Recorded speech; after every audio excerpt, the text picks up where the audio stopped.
Good morning on this side. So, I've been telling a lot of people, so what I'll be doing and what we will be doing this morning is we will be playing some games. Pampagising naman also to, and of course, if there are games, there will be, yeah. So, what I will do is something a bit different. Prepare your phones. I hope it has connectivity because the games will be via email. Okay? So via email.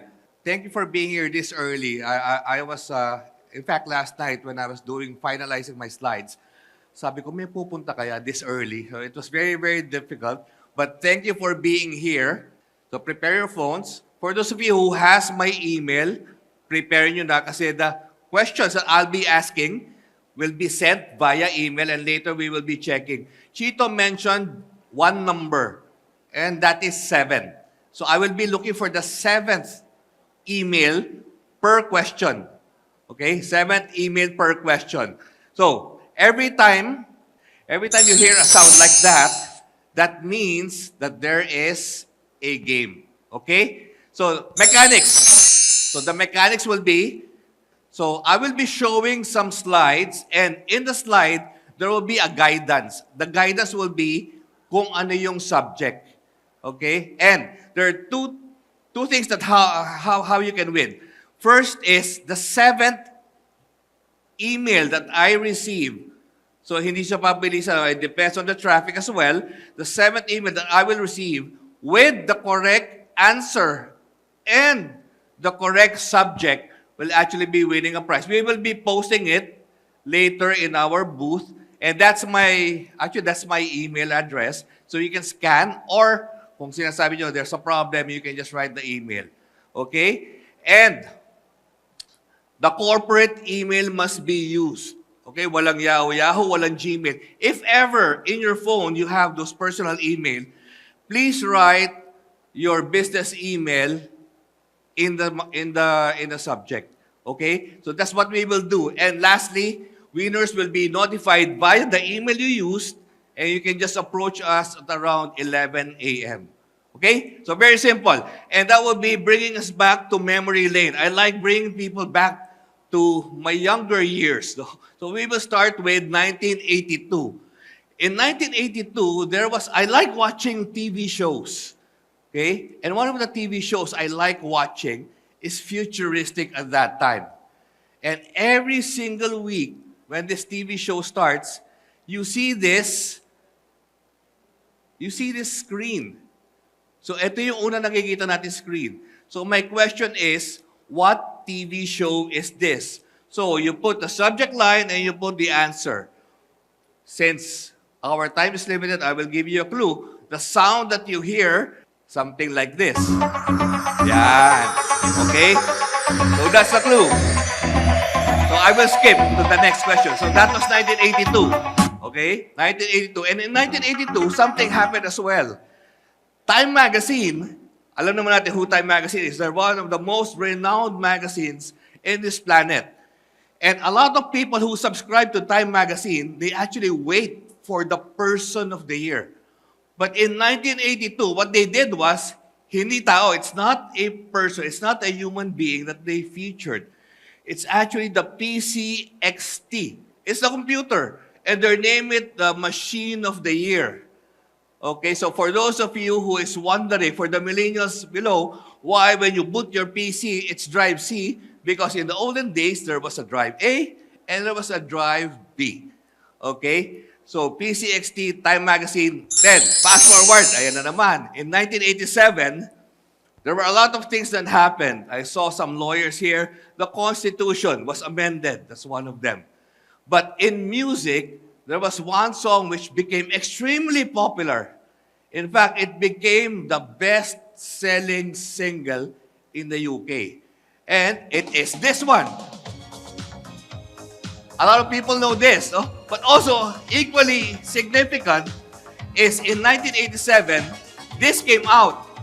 So my question is, from what school is this yearbook from?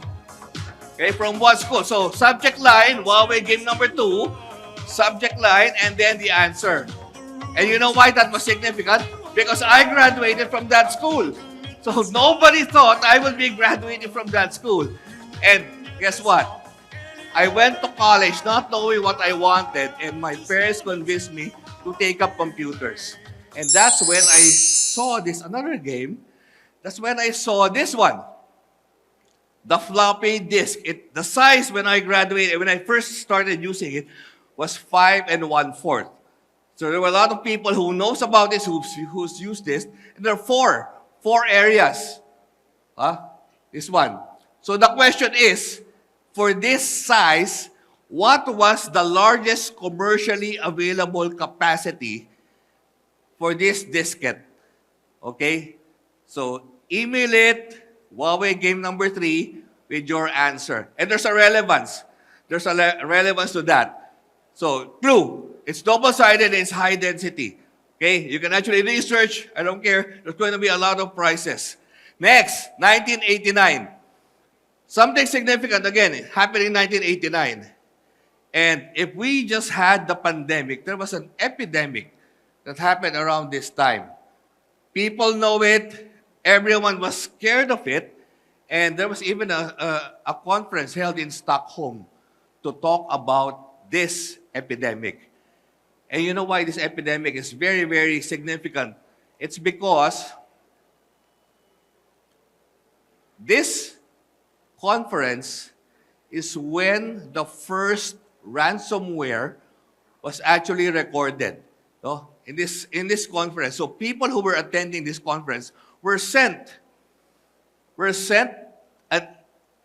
a disk which had information on AIDS. AIDS was the epidemic I was mentioning at that time. It had instructions. So people who actually got this, they were very, very curious on what AIDS is and how to combat AIDS. And guess what? After you install this diskette, this program, this is what people will see. And then after a while, this is what they will see.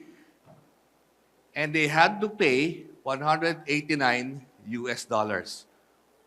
So it did not impact a lot of companies simply because it was very, very easy to reverse the encryption process. So AIDS was the first ransomware. So the question for that subject line is, what was the first ransomware name? So AIDS was it. Okay? Fast forward, 1999, 1991, something happened again. So if 87 I graduated, in 1991 I had my thesis. Okay? The thesis was something that is along the line of what we were discussing. Okay? So I was using the diskette. But again, equally important, something significant happened in 1991. One player, I like watching basketball, particularly the NBA.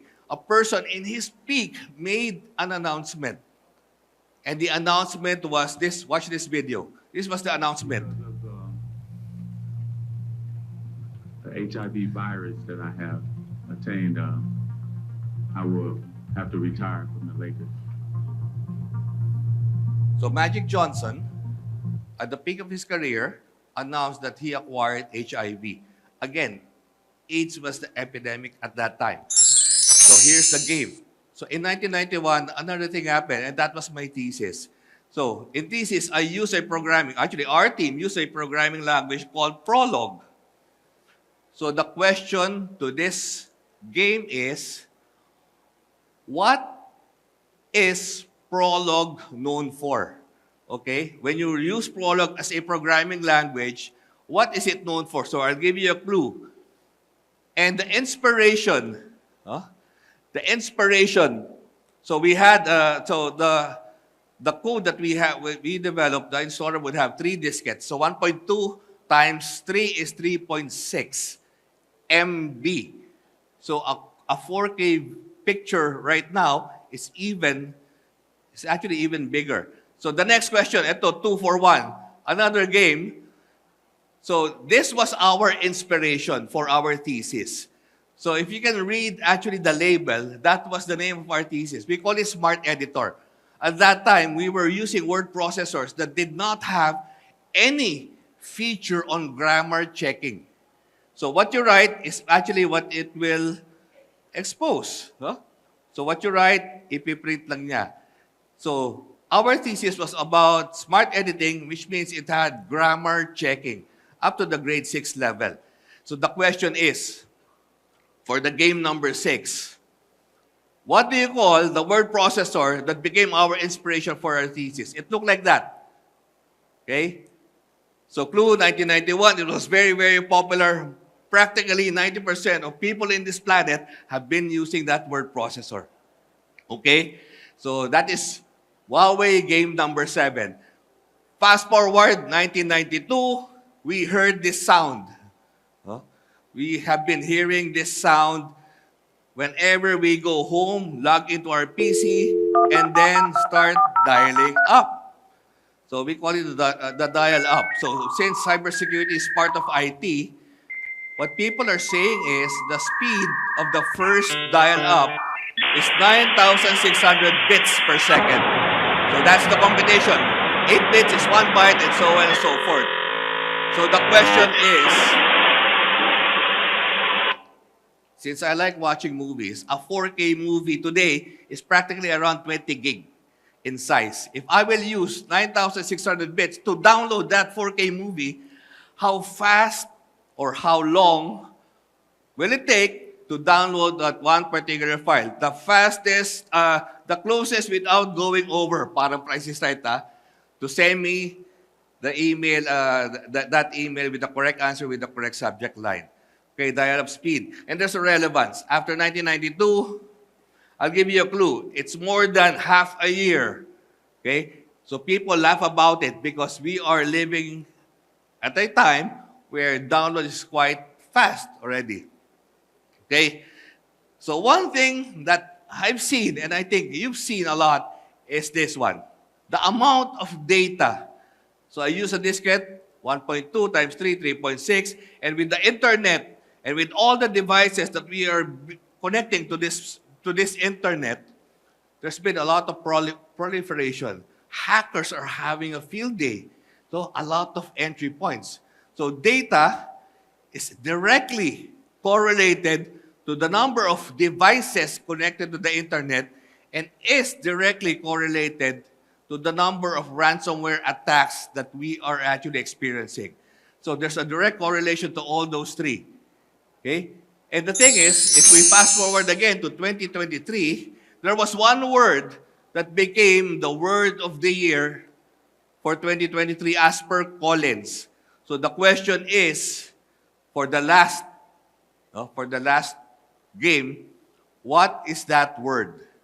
Okay? And that word is actually generating a lot of data. And that data is required to have this very intelligent system. Everywhere you go, you will see this. Every people you talk to, they want to have this. So artificial intelligence is where a lot of people would want to use and go. And it's becoming mainstream. So to have a very intelligent system, we need to have a lot of data that we process. And it needs to be accessed anywhere. And that's where the problem is. This one, when there's a lot of data, people, especially these guys, they're having a field day. They are after your data and ours. So this is what they do. They actually look for that opening where they can wreak havoc. And guess what? 66% of people who were interviewed said they were hit with ransomware. And there was a famous Silicon Valley CEO who said, there are only 2 types of companies in this world. One who has been hit with ransomware, and another who does not know that they've been hit with ransomware. Okay? So, the problem is, when we build systems, traditional ways of building system is, you look around the different booths, they will actually offer you this, the perimeter security. But then again, people, they have all this data residing in this storage system. And then what happens is, these guys, these bad guys, they're after the data in the storage system. So assuming they're able to penetrate, what happens is, we resort to the last line of defense, i-restore na lang natin from backup. So what we see, given the modern times today, is why don't we fill in that gap and have a system that can fill that gap and protect each one's data. So what we see as a modern infrastructure is having this IT-based system that will help in protecting the data inside the storage, and you can recover fast, and it can protect the other files in the system if it has 4 layers of protection. So this is where customers are actually looking. And this is actually not only a security function, but a function of IT. So my last message is, if we want to change things, we are living in exponential times, and we want to change our security posture, improve on it, move different if we want things to be different, because old keys cannot unlock new doors. And to end this talk, I'd like to share with you a very short video which talks about everything that I said. Did you know? Over 4,000 ransomware attacks happen every day. Over 65% of organizations fell victim to ransomware attacks in 2021. The average ransomware payment has increased by over 80% since 2020. Here are just some statistics that are caused by ransomware attacks in 2021 alone. Your data is valuable. You know it. We know it. Criminals also know it. Ransomware attacks aren't a question of if, but when. Preparation is the best defense. Are you ready? Huawei is here to help. Huawei Ransomware Protection Storage Solution. We help you win the fight against ransomware and cyber attacks. You don't have to sacrifice security for speed. Have your cake and eat it too with our Ransomware Protection Storage Solution. Wondering how Huawei Ransomware Protection Storage Solution safeguards your data infrastructure for today and tomorrow? Find out in the next video. Okay, instead of the next video, just go and visit our booth at the back. And that's it. Have a very good morning. Drink some coffee and enjoy the rest of the morning and this afternoon. Thank you very much. So I hope you're able to answer all of that. And thank you so much, Sir Arnie from Huawei Technologies, to take us a little bit on a trip down memory lane. Of course, I hope you're able to get a lot of the questions that he asked all of us. But of course, the most important one that he did mention was the ransomware and how technologies have definitely advanced throughout. And data, as we all know, is actually the new oil of today. It is quite important and powerful. So move different. If you want to be different, old keys can't unlock new doors. Indeed, quite important was also the fact that he mentioned the 4 layers of defense. So it's not really so much about the perimeter wall, but we do have to protect so many firewalls before you get to that precious data.